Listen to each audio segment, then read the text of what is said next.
नमस्कार, स्वागत है आप सभी का। मैं हूं आपके साथ हितेश व्यास और आप देख रहे हैं इलेक्शन बुलेटिन। 23 में प्रदेश, 24 में देश। विधानसभा चुनाव के साथ साथ देश में होने वाले लोकसभा चुनाव से जुड़ी हुई तमाम सरगर्मियां, तमाम मुद्दे और तमाम बयान समेटकर इस बुलेटिन में आपके लिए हम लेकर आते हैं ताकि इलेक्शन से जुड़ी हुई हर खबर से आप रूबरू रह सकें।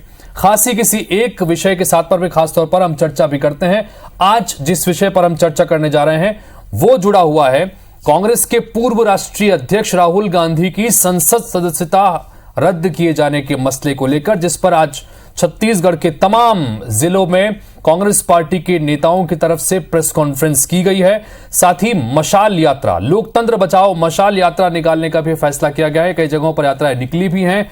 अब आने वाले समय में आगे प्रदेश की सियासत में और देश की सियासत में क्या असर ये तमाम यात्राएं और ये प्रेस कॉन्फ्रेंसेस डालेंगी, इस पर बातचीत करेंगे।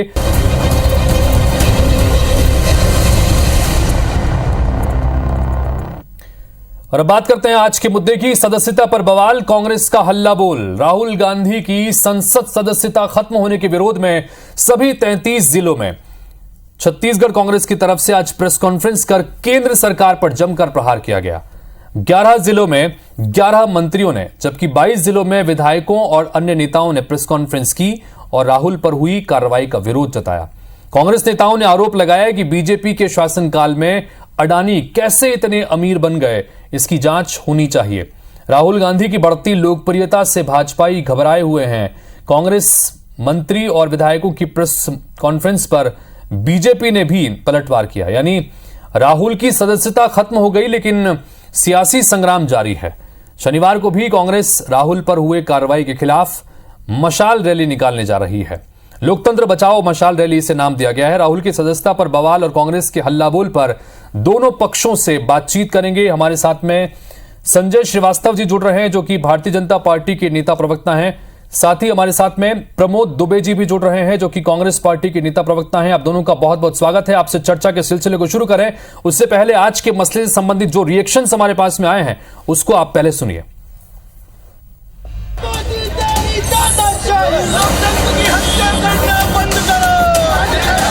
आवाज खाली कराकर या पार्लियामेंट में आप सदस्यता समाप्त कर क्या सच की आवाज को बंद कर सकते हैं? 670 के ऊपर रहने वाला उद्योगपति दुनिया के आज दूसरा नंबर कैसे आया 8 साल में?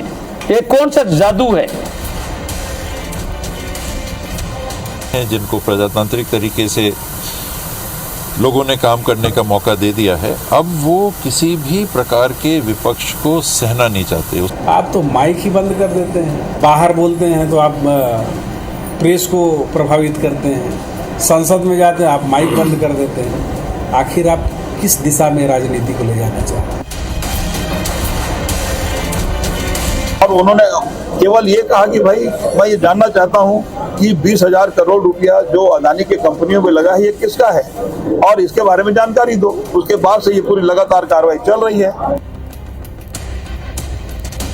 सारा देश देख रहा है कि अडानी का संपत्ति का इजाफा कैसे हुआ था, आवाज उनके शेयर लगातार क्यों गिर रहे हैं। महात्मा गांधी जी उस जमाने के राष्ट्रपिता थे और राहुल गांधी जी आज के जमाने के राष्ट्रपुत्र हैं। इंदिरा गांधी राष्ट्रमाता की श्रेणी में नहीं। राहुल गांधी जी अपने आप को इस देश से और संविधान से बड़ा मानते हैं। इस सत्यनारायण शर्मा जी की जो बात है मेरी बातों को प्रमाणित करता है।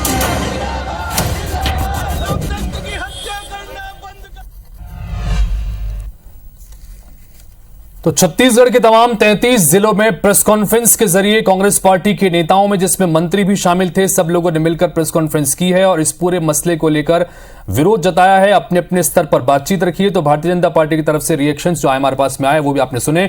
दोनों मेहमान हमारे साथ में बने हुए हैं। चर्चा के सिलसिले को शुरू करते हैं। प्रमोद दुबे जी, सबसे पहले आपसे शुरुआत करना चाहेंगे। लगातार कांग्रेस पार्टी इस पूरे मसले पर मुखर नजर आ रही है। पूरे देश में सदन से लेकर सड़क तक हल्ला बोल करने की बात लगातार कही जा रही है। छत्तीसगढ़ में 33 जिलों में आपने प्रेस कॉन्फ्रेंस की है, अब मशाल रैली निकालने की तैयारी भी हो रही है। किस तरह से, क्यों आपको ऐसा लग रहा है कि लोकतंत्र की हत्या हो रही है?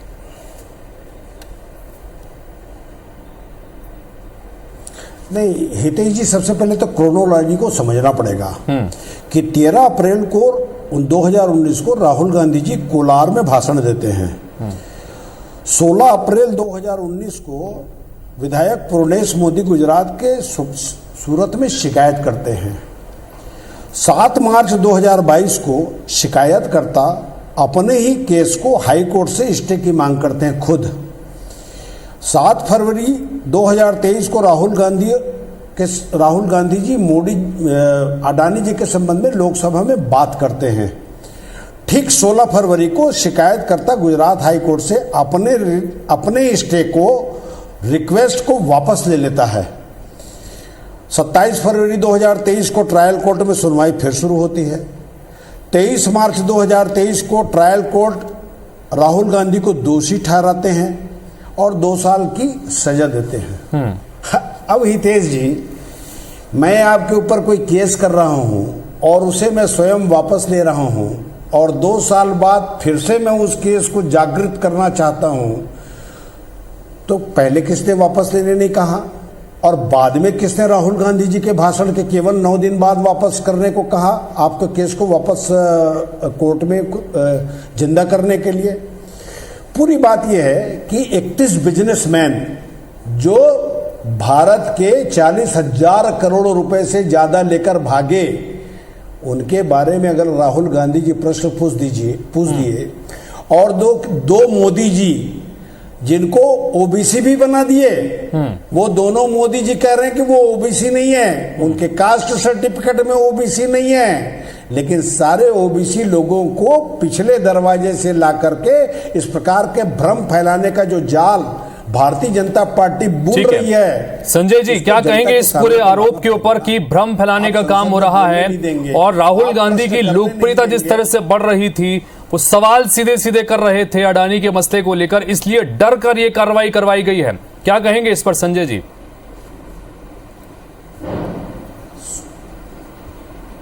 देखिए, आज राहुल गांधी जी की यही लोकप्रियता है, तो मैं कांग्रेस के नेताओं को, प्रमोद दुबे जी को बधाई देता हूं कि इसी तरह से वो राहुल गांधी लोकप्रिय होते रहें और 400 से चलने वाली कांग्रेस 40 तक यदि सिमट जाती है तो ये उनकी लोकप्रियता का प्रमाण है। और इसीलिए कहते हैं, मैं तो कहता हूं कि राहुल गांधी की संगत का असर न केवल दिल्ली के नेताओं में बल्कि छत्तीसगढ़ के नेताओं पर भी लगातार दिखाई दे रहा है और लगभग उसी प्रकार का वक्तव्य जिस प्रकार का राहुल गांधी जी देते हैं, वही वक्तव्य आज छत्तीसगढ़ के कांग्रेस के नेता देते हैं। देखिए, अनेकों, मेरे पास तो लिस्ट है, यदि आप अनुमति देंगे तो मैं पढ़ देता हूं कितनी बार उन्होंने गलत किया, कितनी बार माफी मांगी, कितनी बार उन्होंने गलत प्रकार के वक्तव्य दिए हैं। देखिए, इस देश के अंदर में संविधान है, इस देश के अंदर में कानून है, व्यवस्थाएं हैं और देश का प्रत्येक नागरिक उस संविधान, कानून पर और न्यायालयीय प्रणाली पर विश्वास करता है। लेकिन कांग्रेस जिनकी थाली में रखकर सत्ता प्राप्त हुई और जिन्होंने धर्म के आधार पर देश का विभाजन भी कर दिया प्रधानमंत्री बनने के लिए, ऐसे लोगों को लगता है कि देश हमारी जागीर है और संवैधानिक व्यवस्थाएं या न्यायालयिक जो प्रणाली है वो भी हमारी जागीर है और वो सब चीजें गांधी परिवार के नीचे है। सबसे बड़ा दोष यही है। देखिए, संविधान, आपको ध्यान होगा कि representation of the people act जो 1951 है, उसकी धारा के तहत 1951 के तहत उनके ऊपर एक्शन हुआ, लोकसभा की सदस्यता समाप्त हुई, वो तो केवल लोकसभा का एक जो कहते हैं प्रोसेस उन्होंने पूरा किया, वो स्वयं में सदस्यता समाप्त हो जाती है। ये इस प्रकार की जो बातें हैं, आपको यह भी याद होगा कि इसके खिलाफ में मनमोहन सिंह की सरकार ने एक अध्यादेश लाया था कि इस तरह का व्यवहार नहीं होना चाहिए चुने हुए लोगों से।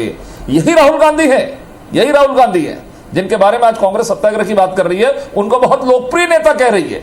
वो अध्यादेश को फाड़कर प्रेस कॉन्फ्रेंस के अंदर में फेंक दिया जाता है कि जिसकी जरूरत नहीं है और आज उसी प्रकरण के अंदर में राहुल गांधी की सदस्यता समाप्त हो जाती है। लेकिन संजय जी, जो आरोप कांग्रेस पार्टी के तमाम नेता जिसने आज प्रेस कॉन्फ्रेंस भी उन्होंने की, संजय जी, नेता है, वही सवाल मेरा संजय जी, ये उस टाइमिंग को लेकर सवाल खड़े किए जा रहे हैं कि जैसे ही अडानी को लेकर सवाल खड़े किए संसद के भीतर राहुल गांधी ने, उसके बाद तुरंत सब कुछ हुआ। जैसा अभी प्रमोद दुबे जी ने भी कहा कि अचानक जो है, जो जिसमें पहले वापस ले ली गई थी याचिका, फिर से उसमें याचिका लगाई गई और तमाम तरह से उसमें काम हुआ है। तो टाइमिंग को लेकर सवाल खड़े कर रहे हैं कि सवाल पूछा गया इसलिए कार्रवाई हुई। आज प्रेस कॉन्फ्रेंस में भी यही बात कहने की कोशिश की गई, इस पर क्या कहेंगे संजय जी? देखिए ऐसा है, न्यायालय व्यवस्था में कहीं कोई टाइमिंग्स की बात नहीं होती। 2019 का प्रकरण है ये। यदि 2019 का प्रकरण 2019 में ही यदि परिणाम आ जाता ना तो भी कहते इतनी जल्दी कैसे। अनेक प्रकार के जो प्रकरण लगे उनका तो कोई रिजल्ट आया नहीं है।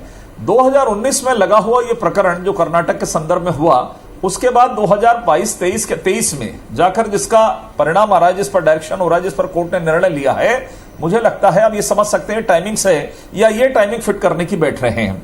देखिए ऐसा है, मैंने कहा ना कि इस देश के अंदर में व्यवस्थाएं हैं, संविधान है, संविधान के ऊपर में किसी का कोई स्थान नहीं है। और ये व्यक्ति ऐसा नहीं कि पहली बार, ऐसा होता कभी कि पहली बार राहुल गांधी जी के मुंह से गलती हो गई तो भाई पहली ही बार में इनके खिलाफ में एक्शन क्यों हो गया, या पहला व्यक्ति ऐसा है जिसकी संसद सदस्यता खत्म हुई, ऐसा भी नहीं है। 50 लोग हैं जिसकी लिस्ट मेरे पास है जिनकी संसद सदस्यता इसी 2 वर्ष के कारण समाप्त में हुई जब उनको अयोग्य करार दिया गया।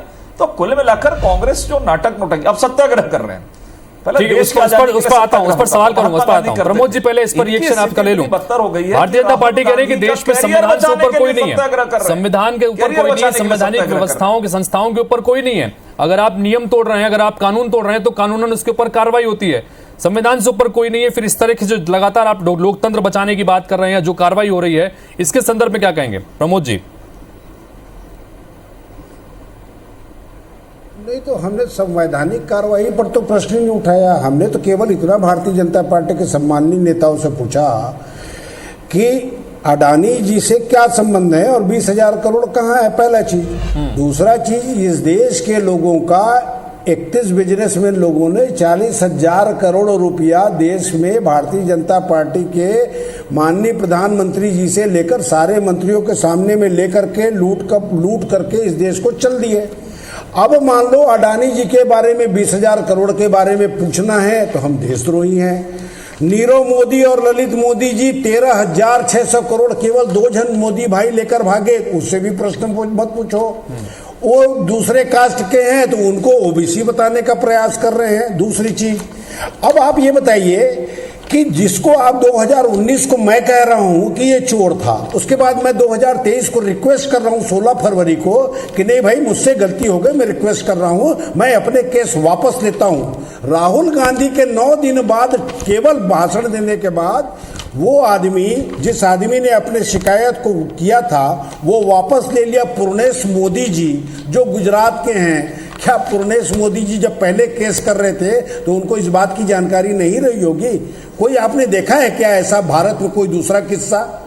मैं चैलेंज करता हूं भारतीय जनता पार्टी के नेता, मैं मान रहा हूं कि बहुत सारे लोगों की सांसद सदस्य गई है और लोगों की गई होगी, मैं सारी बातें मान रहा हूं, लेकिन पूर्णेश मोदी जी ने जो एप्लीकेशन लगाया था उसे उसने तो खुद ने विड्रॉ कर लिया 3 साल बाद। अब वो खुद कह रहा है तो भारतीय जनता पार्टी के नेता, ठीक है प्रमोद जी, लेकिन इन सब के बीच भारतीय जनता पार्टी की तरफ से लगातार ये कहा जा रहा है कि राहुल गांधी ने, आपकी पार्टी के सर्वोच्च नेता ने, बोल रहे हैं प्रमोद जी कंफ्यूज, आपकी पार्टी के सर्वोच्च नेता ने एक वर्ग विशेष का अपमान किया है अपने उस भाषण के जरिए, अपने उस बयान के जरिए, जिसके खिलाफ उनके ऊपर कार्रवाई हुई है। ओबीसी वर्ग को कहीं ना कहीं साधने की कोशिश भी हो रही है। क्या ये चुनौती बन सकता है? इसको किस तरह से ले रहे हैं? अरे भाई हितेश जी, मैं यही तो पूछना चाह रहा हूं कि राहुल गांधी जी ने जो बात कही, जिस आदमी ने शिकायत की उस आदमी ने स्वयं शिकायत को वापस ले ली, उसके बाद कहां से ये आ गया कि ओबीसी और ये और वो। देखिए भारतीय जनता पार्टी के पास आज मुद्दे नहीं थे और देश में महंगाई चल रही है, देश में बिजली का रेट बढ़ाना था, देश में सिलेंडर का रेट है। चारों तरफ से भारतीय जनता पार्टी की जो तमाम नेता थे, जो 75 वादे किए थे, उस 75 वादों में 12-15 भी पूरा नहीं हुए। तो आप जनता के बीच में जवाब तो देना पड़ेगा ना साहब आपको। आपने वचन पत्र कहा, आपने तमाम जनता के बीच जाकर जवाब तो देना पड़ेगा, क्योंकि असल मुद्दे थे उससे ध्यान भटकाने की कोशिश के तहत तमाम गतिविधियां हो रही हैं। संजय जी ये कहना है प्रमोद जी का, बताइए। देखिए ऐसा है, जब मोदी जी 2014 में आए सरकार में तो 5 साल जब उनका कार्यकाल रहा तो यही कहते थे कि 2019 में मोदी का सफाया है। जनता ने इनके गाल पर ऐसा तमाचा मारा कि जो 270-282 सीटें थी वो 304 में चली गई। बहुत जल्दी यहां के भी चुनाव होने हैं और 2024 के भी होने हैं, वो तो जनता बताएगी हम और आप क्या चर्चा करें। लेकिन अभी ये बात कर रहे थे राहुल गांधी की जो विषय आज चर्चा पर है ये तो मैं इनको कहूंगा कि ये एक्चुअली सीरियल अफेंडर है। इनका सीधा सा कहना है कहो और माफी मांगो, कहो और माफी मांगो। इस मामले में हुआ ऐसा कि इनके ही नेताओं ने इनको निपटाने के लिए चढ़ाते रहे कि आप ऐसा बोल दो वैसा बोल दो, और राहुल गांधी की जो राजनीति खत्म करने में और किसी का हाथ नहीं है, कांग्रेस के नेताओं का ये हाथ है। आपको याद है ना राफेल का मामला, बहुत गरमाया था राफेल का मामला, अडानी से भी ज्यादा। माफी मांगना पड़ा था राहुल गांधी को। भूल गए होंगे प्रमोद दुबे जी, बहुत भूल गए कि याद है उनको। ये जो राफेल का मामला तो इससे भी ज्यादा था मामला। इसके बाद इन्होंने ऐसे अनेकों प्रकरण हैं, अनेकों प्रकरण। सुनिए, सुन लीजिए। पहले इनका पहला केस 2014 में हुआ था महाराष्ट्र में, जिसमें इनके कोर्ट में केस चल रहा था। संघ को इन्होंने महात्मा गांधी की हत्या का आरोप लगा दिया था, माफी मांगे।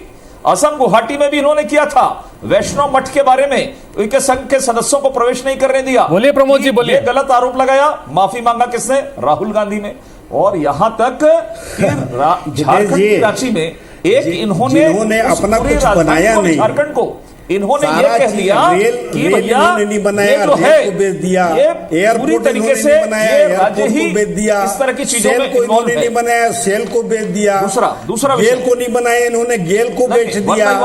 अरे जो चीजें इन्होंने नहीं बनाया उसको भी देश की संपत्ति को पूरा होने पाने के रेट में गौतम अडानी से लेकर के 40,000 करोड़ रुपया इस देश का लेकर भागे। वो इनके स्वामी भक्त हो गए, वो इनके भक्त हो गए। आपसे मैं पूछना चाहता हूँ आपके माध्यम से संजय श्रीवास्तव जी से, 5,967 करोड़ रुपया चंदा कॉबलर घोटाला, भारतीय जनता पार्टी के नेताओं को जाकर के उन उद्योगपतियों ने दिया। ठीक है संजय जी, प्रमोद जी,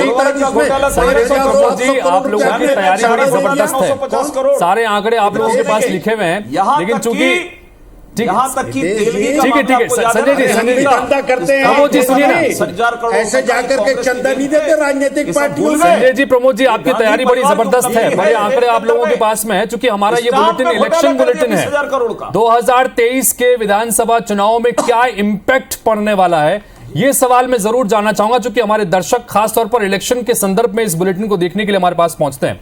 संजय जी, जानना चाहूंगा आपसे मैं कि लोकतंत्र बचाओ मशाल रैली की शुरुआत कल से होने जा रही है। एक तरह से जनता के बीच में जाने की तैयारी कांग्रेस पार्टी ने इस पूरे मसले को लेकर कर ली है। क्या आप इसे एक चुनौती की तरह देख रहे हैं संजय जी?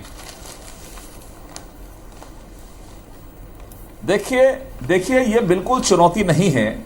इनके ही जो पीएल पुनिया थे, जिनको बाहर कर दिया गया, उन्होंने ही जाते जाते रिपोर्ट दी थी कि सरकार की स्थिति ठीक नहीं है।